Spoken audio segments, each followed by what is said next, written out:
दोस्तों नमस्कार। मैं आप सभी के बीच में फिर से एक नई कहानी के साथ। दोस्तों, एक राजा को राज करते हुए काफी समय हो गया था। वो उम्र भी उसकी बढ़ रही थी और उसके सर के बाल भी सफेद हो रहे थे। एक दिन राजा अपने दरबार में उत्सव रखता है और अपने मित्र देश के राजाओं को भी उस उत्सव में बुलावा भेजता है, आमंत्रित करता है। और उसी उत्सव के लिए वो अपने कुलगुरु को भी बुलाता है। उत्सव को रोचक बनाने के लिए वो अपने राज्य के सुप्रसिद्ध नर्तकी को भी उस उत्सव में बुलाता है और अपने गुरुदेव को कुछ स्वर्ण मुद्राएं देता है, जो कि उस नर्तकी के अच्छे गायन और नृत्य पे उसको पुरस्कृत कर सके।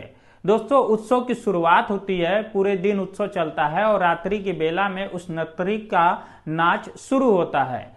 नर्तकी रात भर नाचती है, गाती है और ब्रह्म बेला का समय आता है और जैसे ही ब्रह्म मुहूर्त आता है, नर्तकी देखती है कि उसका तबले बजाने वाला जो तबला वादक है वो थोड़ा सा ऊग रहा है।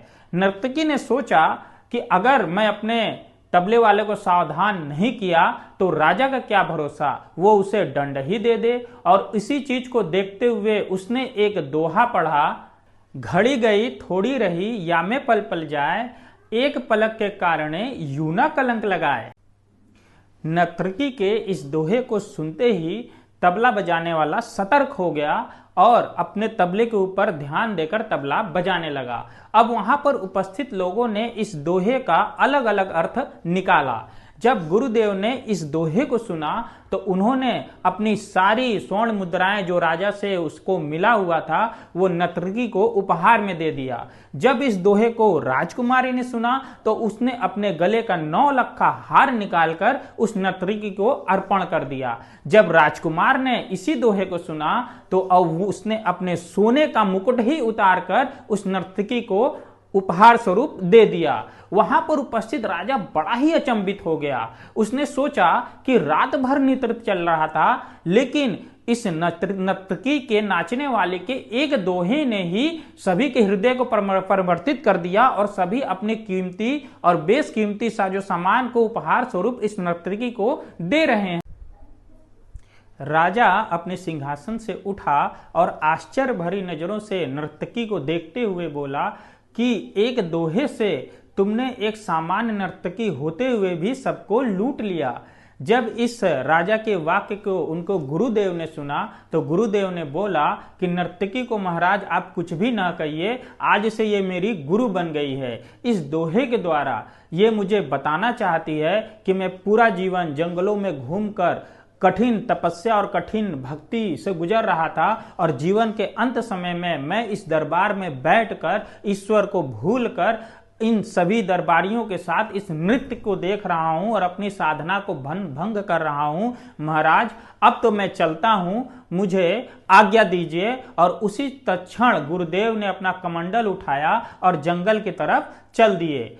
उनकी राजा की जो पुत्री थी उसने अपने पिता से जी से बोला कि पिताजी, मैं जवान हो गई हूं और आप मेरे तरफ ध्यान भी नहीं दे रहे हैं। आज ही रात मैं आपके महावत के साथ भागकर अपने जीवन को मैं बर्बाद करने वाली थी, लेकिन इस दोहे के द्वारा नर्तकी ने मुझे सुमति दिया कि क्यों अपनी जिंदगी को इस महावत के साथ भागकर बर्बाद करने पर तुली हो और अपने इस तेजस्वी पिता के कुल के ऊपर कलंक लगाने पर तुली हो। आज नहीं तो कल तेरा विवाह शायद हो ही जाए।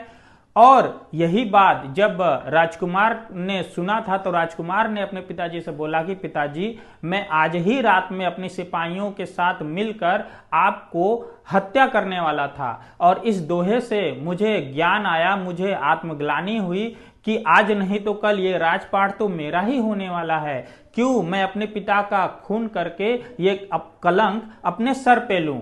जब राजा ने ये सारी बातों को सुना तो वह अंदर ही अंदर बहुत पश्चाताप से भर गया। उसको आत्मग्लानि हो गई और उसके अंदर वैराग्य आ गया। उसने सोचा कि क्यों न इसी समय मैं अपने युवराज का राज तिलक कर दूं, और उसी सभा में सभी अतिथिगणों के सामने ही राजा ने अपने जो वो पुत्र था, जो अपना युवराज था, बड़े ही सम्मान के साथ उनका राज तिलक किया। उसके बाद उसने अपनी पुत्री से बोला कि पुत्री, आज इस उत्सव के दौरान बहुत से राजा महाराजा युवराज आज यहाँ पर एक से एक जो तेजस्वी जो राजा हैं, राजकुमार हैं, यहाँ पर उपस्थित हैं। तुम अपनी इच्छा के अनुसार जिसको चाहो उसको चुन लो। रानी की जो पुत्री थी, जो राजकुमारी थी, उसने ऐसा ही किया और उसमें से एक वर को चुन लिया और उसी सभा में उसकी पुत्री का विवाह भी संपन्न हो गया। ये सब कुछ करने के बाद राजा के अंदर आत्मग्लानि और वैराग्य तो आ ही चुका था। उसने भी अपने गुरु की शरण में जाना ही उचित समझा और राज दरबार को छोड़कर वो भी अपने गुरु के पास जंगल की ओर निकल पड़ा। इतनी सारी चीजों को देखने के बाद नर्तकी ने सोचा कि मेरे एक दोहे ने ही इन सभी के हृदय को परिवर्तित कर दिया, सभी लोग बदल गए, लेकिन मैं क्यों नहीं बदल पाई। उसने भी सोचा कि आज के बाद मैं भी नाचना गाना बंद कर दूंगी। उसने ईश्वर से प्रार्थना किया कि हे प्रभु, मेरे जीवन में जो भी पाप हुआ है मुझको क्षमा करिएगा, और बाकी का जो समय है, बाकी का जो जीवन है, वो तो आपकी सुमरन के द्वारा ही अब मेरा गुजरेगा। और वो ईश्वर भक्ति में लग गए। तो दोस्तों, आज की इस शानदार कहानी यहीं तक। मिलते हैं फिर से एक नई कहानी के साथ, बिल्कुल इसी चैनल पर, डाकिया डेली पंच। नमस्कार।